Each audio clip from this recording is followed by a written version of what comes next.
இத சொல்லதான் அம்மா இப்ப வந்திருக்கேன்.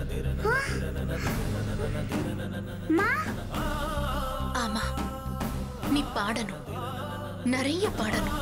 பாடணுமா? மா, நீ ஏன் சொல்ற? நான் பாடினாலே உனக்கு பிடிக்காதேமா? இப்போ சொல்றேன், நீ பாடணும். நிஜமாவா? நல்லா பாடணும். பாடி உங்க அப்பாவை தோக்கடிக்கணும். அப்பாவையா? ஆமா, நம்ம கஷ்டத்துக்கெல்லாம் யார் காரணம்? நீயும் நானும் அத்தை கிட்ட ஏற்று வாங்கி அப்பா யாருன்னு தெரியாம ஊரெல்லாம் அவமானப்பட்டு இன்னைக்கு நீ அனாத மாதிரி இங்க வந்து வேலை பாக்குறனா யாரு காரணம் சக்தி? உங்க அப்பா தானே. நீ பாடு, நிறைய பாடு. ஒரு நாள் நீ உங்க அப்பா முன்னாடி பாடணும். பாடி அவரை தோக்கடிக்கணும். செய்வியா? ஆனா எனக்கு அப்பா யாருன்னு தெரியாதேமா. நான் எப்படி போய் பாடுறது?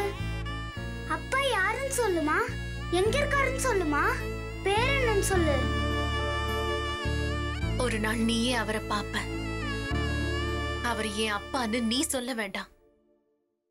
இவதான் என் பொண்ணுன்னு அவர் சொல்லணும். அதுக்கு நீ பாடணும் சக்தி. இப்ப கூட வர சொல்லுமா, நான் பாடுவேன். அவர் முன்னாடியே பாடுவேன். அவரை விட நல்லா பாடுவேன். இல்ல சக்தி, அவர் பெரிய ஆளு. அவரோட பாடி அவரை தோக்கடிக்கணும்னா நீ பாட கத்துக்கணும். யாருமா கத்து கொடுப்பா?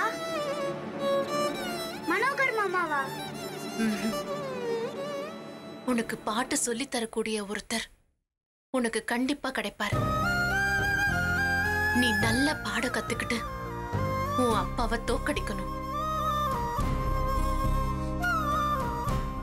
சேவியா?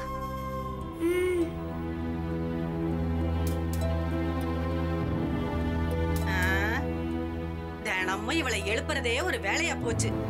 தூங்குறத பாரு. எந்திரி, விடிஞ்சாச்சு, எந்திரி. எந்திரி நல்ல. உன்னதான் எந்திரி. நல்ல. ஏய், எந்திரி. உன்னதான் எந்திரி. எந்திரி.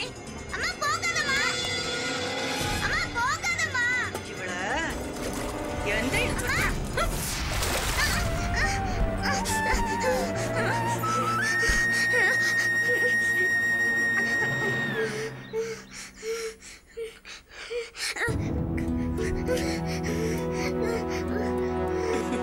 கனவு வந்துச்சா? பயந்துட்ட போல. அதான் அத்தை தண்ணிய ஊத்துன. போ, எந்திரிச்சு போய் பல்லு விளக்கு.